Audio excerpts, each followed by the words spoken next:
All right. Well, welcome everybody. Thanks for joining us for Defender Fridays. Usual pitch. We get to talk to all kinds of interesting folks on cybersecurity, particularly the defensive side.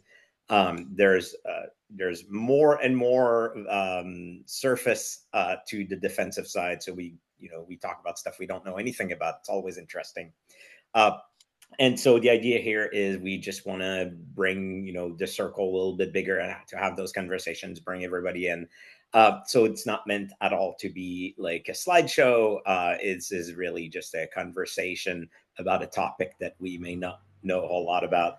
And so this week we've got Matt with us. Welcome, Matt. Do you want to do maybe a quick intro? Sure.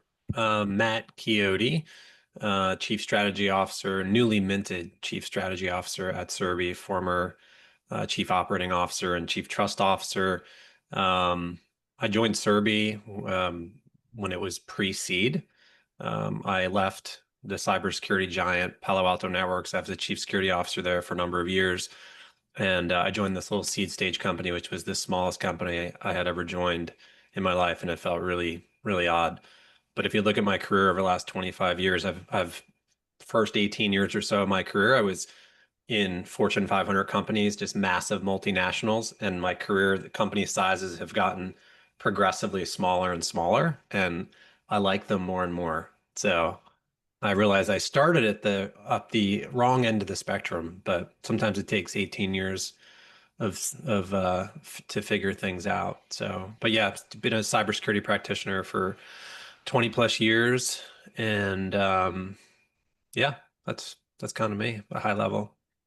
Awesome. And yeah, I think it's also useful to have been in the bigger side of things because it gives you an aperture on what does it look like when it gets bigger. And there's some bad, but there's also a lot of good, right? Around like the structure of like security programs and all of that. So I feel like it gives a little bit of not necessarily a model, but like a directionality to it. Yeah, for sure. It's funny when I joined my first startup, probably 7 years ago, something like that. We were acquired within 4 months. That's by Palo Alto Networks. And I was like, ah, and it was amazing. It was, some of you might remember Redlock. Redlock was like the second, I forget even what we called the category at that time. It's been changed 6 times, but it was focused on cloud security. Go figure. And but it was only a 4 month run. And I was like, here we go, right? But it gave me enough of a taste of what a startup was like to know like, all right, I want to go back to that and maybe even do something smaller, which is what I did when I joined Cerby. There was only a handful of employees and zero revenue, so it was much earlier. But yeah, you gotta try things and learn. And as Tony Robbins would say, there's no such thing as failure, only results. So I definitely try to ascribe to that philosophy. Nice, nice, nice. So I think the thing you kind of wanted to chat about today is, and correct me like if I'm wrong, was the identity management as it relates to AI and agentic flows and all of that stuff, which feels like it's a mix of something that's well understood and something that is Hmm. absolutely not well understood. So yeah, I'm curious to get your take on that.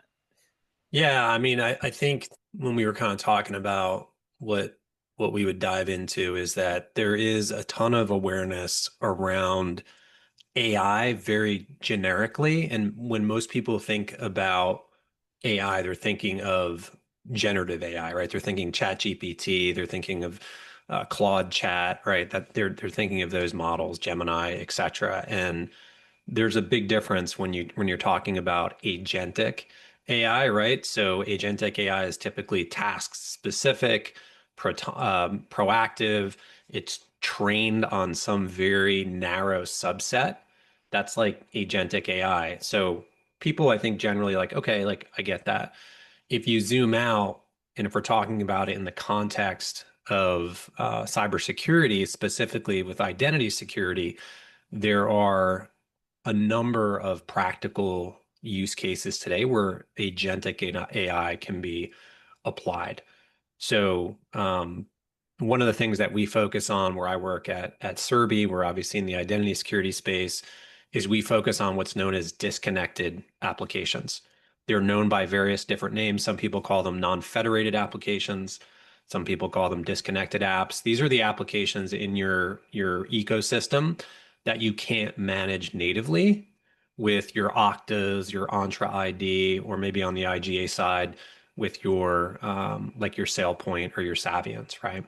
So these are platforms you're probably thinking, well, why are they disconnected? Why can't I manage them with an Okta or something like that? Well, it's because they don't have support for standards like SAML for single sign-on or SCIM for provisioning and deprovisioning. That's the area we focus on. We don't compete with Okta. We simply extend what those types of identity platforms do to these disconnected applications. And that's the space that we're in. And there's in that space, because there's so much manual work around those disconnected apps from an identity perspective, there's a great applicability with agentic AI to take over and start automating those manual tasks. And we can get a little bit into what some of those look like, but that's kind of the high level. I said a lot, so curious for thoughts or questions. Yeah, no, I mean, like we're here in many ways to listen. You've probably thought about this more than we have. So if I understand correctly, you're looking at this from the perspective of leveraging those agentic AIs to accomplish the job around like those disconnected identities, and not the other way around where you're treating those agentic AIs as disconnected identities. Am I correct there? Yeah, the first part of what you said. So what most people don't realize is when you're thinking about disconnected app, and I see someone M. Cohen shared in there the SSO tax website, right? So if you go to sso.tax, like that's a great way to see what are we talking about, right? That's an example. Specifically that website that lists out and says like here are all these really popular SaaS platforms that likely support SAML for Enterprise Federation, but they may charge you 5, 10, 30x in order to get access to those tools. So that's a case of an app that an org may choose to keep disconnected simply because of the cost disparity. Now, if you're, a Fortune 1000 company, you're not going to really care about that. You might care, but you're still going to go out and buy that because you need it. So those are apps that you can connect. So that's an example. But then there are just those that don't support the standard. And for many organizations, that can be up to 40% of their identity stack that makes that up. We know from research that we did about 2 months back that less than 4% of organizations fully automate their core identity workflows. And so what I mean by like a core identity workflow is like if you think about the manual tasks that go into identity and access management, think about provisioning and deprovisioning. So if you have a new user that comes into your organization, right, that's a joiner. So typically in this space, we talk about joiner, movers, and leavers. That's that JML workflow. If someone joins your organization, there's usually a number of birthright apps that they have access to. In a perfect world, all of those apps, they support SAML for single sign-on, and they support the SCIM standard, that's SCIM. It's been around since 2015. If they support those two standards or protocols, and you have a list of birthright apps, then Chris on day one, they will automatically get access. The SCIM standard, you'll reach out from your IDP, and it'll automatically provision the account, give them the right, whatever the entitlements they need in that platform. Same thing if Chris changes roles, or Christina or Charlton, maybe someone changes a role, it'll automatically pick that up from the IDP and it would readjust and pull them out. Same thing, right? When they then move on and Ben moves on to become a CISO somewhere, right? They will, on that last day, if those downstream apps support SSO and SCIM, they'll also go out, deprovision the account, remove the license, and then make sure they don't have access. That's what happens if every app in your org and your ecosystem supports all the standards. Now, if they don't, if you fall into that 40% range where, it can be upwards of 40% of your apps don't support one or more, that means you now have to do all of that work manually at scale And so our research shows that about 59% of orgs still do manual provisioning and deprovisioning. 41% still have to rotate passwords manually, whether they're service accounts or whether they're shared accounts.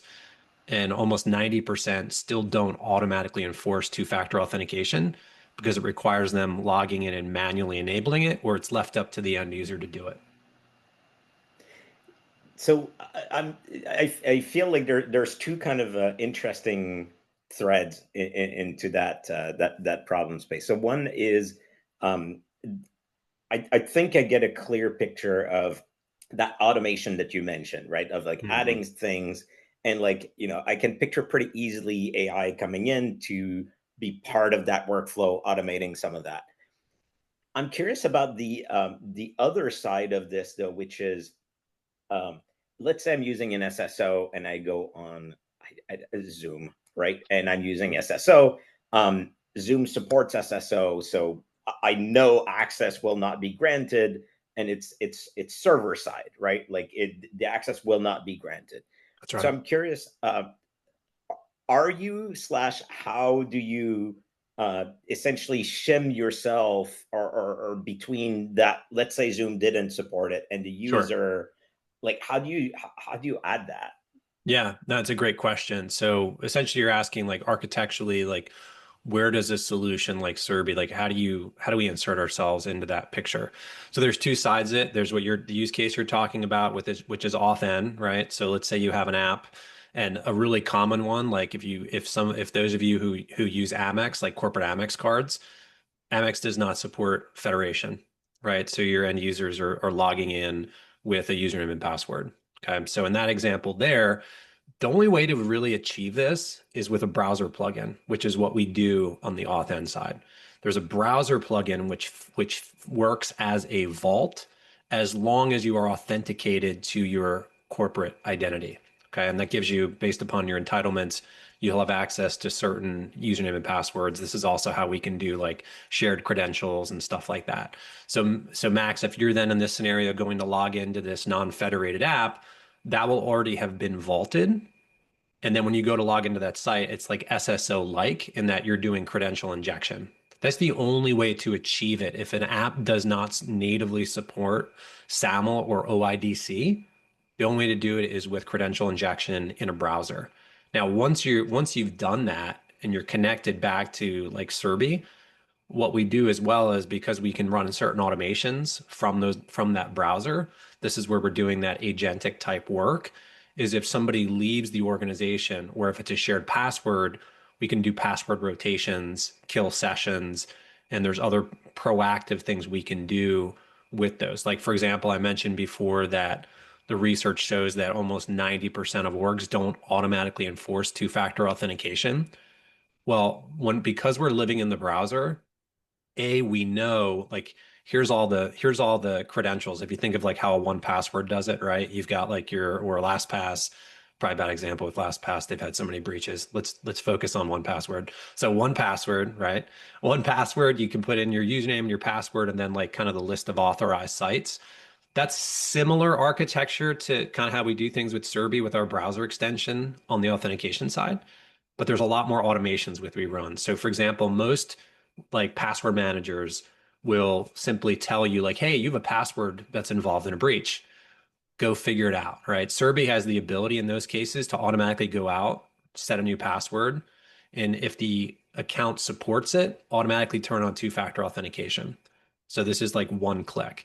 So if you're from a corporate perspective, if you've got a policy that says two-factor authentication must be enabled, you could set something like that in Cerby as a policy, and then as those apps are onboarded corporately, if the site offers it or if the app offers it, Cerby can go out and automatically run those turning two-factor on. So that's where the role of agentic AI, and we've even seen this recently, right? So Perplexity announced their Comet browser. I don't know if anybody's played with that yet. I personally haven't played with it yet, but I've been reading some things about it. Like they're introducing agentic AI into the browser where you can literally prompt Perplexity and say, hey, go and research like this trip for me, find me tickets to like, this and that. And then it will go out and it will do those things. It'll come back and report, hey, I found tickets for this. Would you like me to book it? And you could say yes. And it will go out and actually do all that work for you.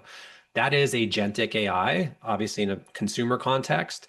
We're doing those types of things at Cerby for the enterprise around, yes, and they just made comment free. That just was announced today. On Cerby, we're doing those things for enterprise actions, again, like automatically provisioning and deprovisioning users, right? So that's how we do it on the auth N side. Now on the auth Z, on the authorization side, what can that user do in the app? That's where typically the SCIM standard would come into play if an app supports SCIM. Onboarding, offboarding, that whole joiner, mover, leaver, what are their entitlements? Platforms like IGA platforms like a SailPoint or a Savient, they heavily rely on SCIM to be able to carry out entitlement management, user access reviews, UARs, all those types of things. Again, if an app doesn't support that standard, there's nothing that you can do. So that's why they're called disconnected. Typically, let's say you have an enterprise application. Let's say it's some kind of business unit specific app. It's not even managed centrally by IT or security. This is very common, like especially in like Fortune 1000 companies. In that case there, if this is a system that falls under some kind of compliance mandate like SOX, if you're the IT security person, typically what you need to do is have some kind of manual process where you get from the app owner on some regular basis a flat file that contains a list of all the users, all their permissions, and things like that. And then it has to be manually ingested into some type of IGA platform like a SailPoint. That is, again, another place where applying agentic AI can completely remove that whole manual element that ends up being extremely painful, especially if you've got any type of scale or if you've got certain different compliance mandates that you're after. And I see someone's posting in there about SCIM. And yes, a SCIM 2.0 as a standard. It's not new. It's been around since 2015. So about a decade. And they may want to guess what level of penetration it has in the market from a standards perspective. Anybody want to guess? It's a decade old. So higher than 1%. I'll give it, it's high, it is higher than 1%. You either get 5%. It's like 11, it's like somewhere between 9 and 11% penetration in the market. So if you look at apps. And a lot of people assume too, like if, for example, this is a funny story. So, we recently rolled out Claude Code to all of our developers. They were kind of using it, but we wanted to centralize it, kind of, so we could start measuring, usability, get better pricing, and it supports SCIM. But a lot of times when you look at a tool, if it'll say it'll support the SCIM standard is incredibly broad. Sometimes some tools, especially SaaS tools, they will only implement the onboarding part. And think about it, there's an economics to this, right? They want you to easily get users into their SaaS platform, but not the other way, right? So if someone leaves the organization, they're still burning a license and you have to manually go in and deprovision it. So there are some economics at play in terms of, especially with SaaS apps, not even talking about legacy apps, but even quote unquote modern SaaS apps, why they won't support the full SCIM workflows. So again, these are areas where in our platform, the Cerby platform, we're not limited by what the app exposes. So whether it's a quote unquote modern SaaS app that maybe doesn't support SCIM at all or only supports part of it, we're able to use our agentic technology to be able to access that application and carry out those user onboarding, offboarding, whether it's password rotations, we can carry out that directly. And in that case, when we're talking about auth N, the authorization component, we don't need to rely on a browser plugin to do that, right? That's something that's done from system to system. That's interesting. I feel like where you're using a lot of that agentic stuff for automation, there's probably a lot of very interesting lessons learned having done that apply to. I was going to say a lot of things, but I mean, agentic workflows through browsers are pretty dang new. Yeah. So I'm curious, are there like how's that gone? Do you have kind of big learnings going through that or gotchas or anything like that you've encountered? Yeah, we've been doing it for the company's been around for just over 5 years, but we've only been at it. We came out of stealth about 3.5 years ago. So we've got considerably more experience than a lot of these like the perplexities and whatnot in terms of doing things like this in the browser. We've got a number of pending patents. You can go out and look at some of those. Our autonomous workflow agent is a patent that's public. It's not been issued yet. Patent office in the US takes forever to do patents. If you've ever worked with them, you know they definitely need some AI in that process. Hopefully Doge will do something around that. That would be super wonderful if they did that around the patent office. Um, but there's been a ton of learnings, right? So one of the things that we know is that although we did research, I think it was about 2 months ago, just even understanding where people are in terms of their trust, like how much do they trust agents. We know that 78% of leaders, they don't fully trust autonomous agentic solutions, which is why one of our patents specifically addresses human in the loop model, a human in the loop model, right? We still think that we are years from having any type of fully autonomous. Like, could you? Yes, we could run things fully autonomous. We would never do that at this stage with things. And so that's the other thing too, is I would say as well, like you're going to hear from a lot of different vendors, not just in the identity security space about, fully autonomous. That would be a red flag of caution. Like there's certain things you can do like fully autonomous, like on the SOC side with like log analysis and things like that. But if it's actually making decisions and it's carrying out things that directly impact service accounts or non-human identities or human identities, that's something where it needs to be run with a very specific model that is trained and knows the bounds of what is quote unquote healthy or unhealthy behavior. And that's what we've done essentially over the last, 4+ years with our models. And a big part of that is bringing humans in the loop when certain conditions are met. So Agentic has a great applicability around specifically identity security, again, because I've talked about the research, right? Only 4% of orgs have fully automated their core identity workflows. So you can combine it with automation, but there still has to be oversight, and that's really how our model approaches it.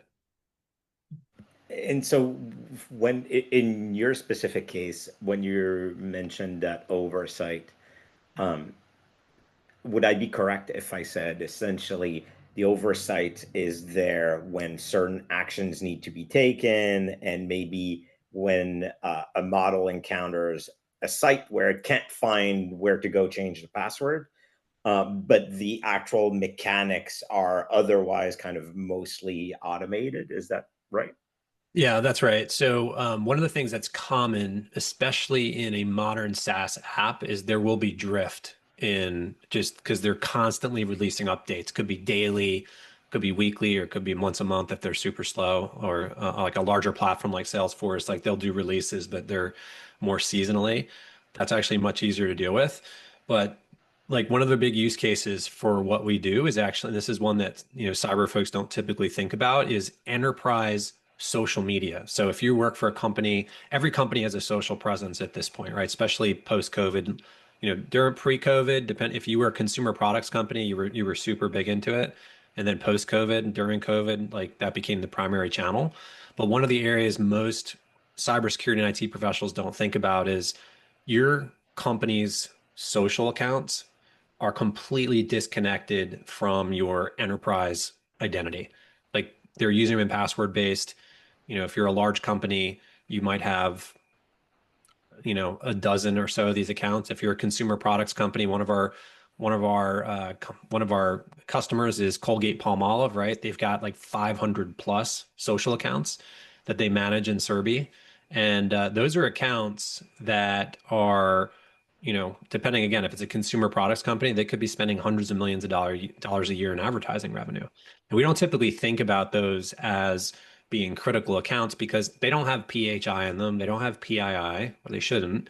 But they are still the front door for how your consumers, even if you're B2B, your consumers in that space are interacting with your brand. And if you've got an account takeover, which, remember the SEC had those about a year ago. I think there's been a new number. CrowdStrike had their social media account taken over, right? There's knock-on impacts from those when those are not managed centrally, and that's one of the other things that we do at Cerby is, and that's actually where we originally started, was applying agentic AI to helping companies manage their social presence in terms of connecting. If I'm somebody on a marketing team and I'm an external vendor managing your marketing presence, maybe you're not a massive company. Um, you have to share with me the username and password and either turn two-factor authentication off, or we have to share 2FA codes. Like, hey, I need to log in. Can you send me the code? Yeah, let me do that. Right. Cerby completely automates that. So they get an Okta-like or single sign-on presence. They authenticate with your corporate provider. They go to their SSO portal, whatever you're using, Entra or Okta. They'll see a tile for, X or whatever it might be. They click on it, they get seamless access. If there's 2FA, Cerby manages that whole shared access because these are essentially shared accounts as well. I don't remember, Max, if I answered your original question. I feel like I kind of deviated from your original question a bit, but Close enough, I think. So a thing just popped in my head, which is kind of funny. But so where, uh, what do you think is missing to increase the amount of SSO kind of natively supporting apps? mm. Like, do you sort of have a wish list? And the reason I kind of laughed is because as I thought about this, I kind of realized, well, in a way, you might wish for none, new SSO, because in a world where everybody supports all SSO from the ground up, that kind of cuts off some of the need, for Cerby. But I think, still, somebody that's kind of really steeped into the whole, off side of things. Is there is there something that you wish would be done to help the general state of identity management? Yeah, I mean, when we first started this, it's like most startups, you don't realize how big a problem is. Like you start off very focused on one little niche area. We started again with securing social media, and then it's expanded to all these other use cases because we realized how big the problem space was. And our customers literally came to us. Colgate was one of our first customers back in the day, and I was just chatting with their CISO Alex just about an hour ago. And while they started off with just like one social use case, they've now expanded to other things as well. But specific to the apps, we've spoken to a number of these kind of large scale SaaS companies and have asked them like, why aren't you supporting the standard, right? Sometimes it's just a matter of they haven't gotten to it yet. It's on the roadmap. In the past, there wasn't great options if you were a developer to be able to do it. It was a major pain in the butt.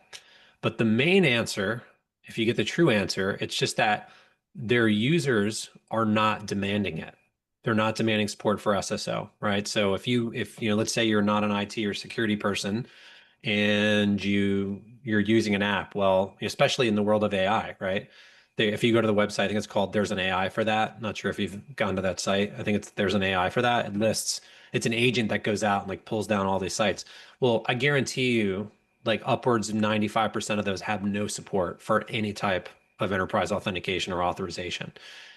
They're focused on delivering a feature set, adding value for their users. And if they're not demanding it, they're not going to use it, right? Last year, Okta at their Okta user conference last year, they announced a new standard called IPSE, IPSE, I think it is. And last time I checked, it had like almost no adoption, right?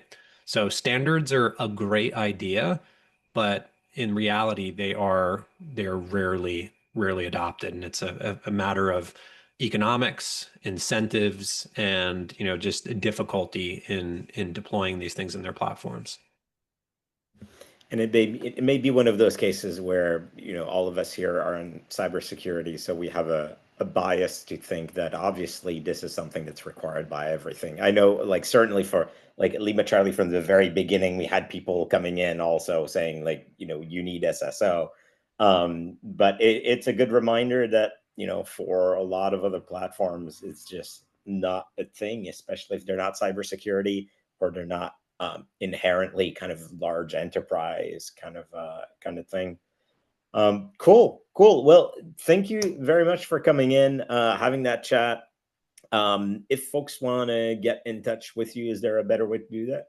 Yeah, LinkedIn's great. If you go to LinkedIn, I'm on there a lot. I try to post 4 or 5 days a week, some kind of original content.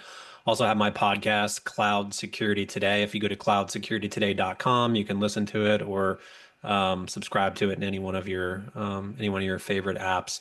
I only release about once a month, and sometimes I get lazy. It's a little bit longer. People are like, "You should do it every week," and I'm like, "Yeah, do you want to be my podcast manager?" Like, because I do it all myself. So yeah, cloudsecuritytoday.com, and looks like Nicole and Charlton have shared some links in there. So, but yeah, would love to chat, love to connect. I always love meeting people from the community, and if I can help in any way, I love to do that. Awesome. Thanks, and we'll see everybody for the next Defender Fridays next week. Have a good weekend.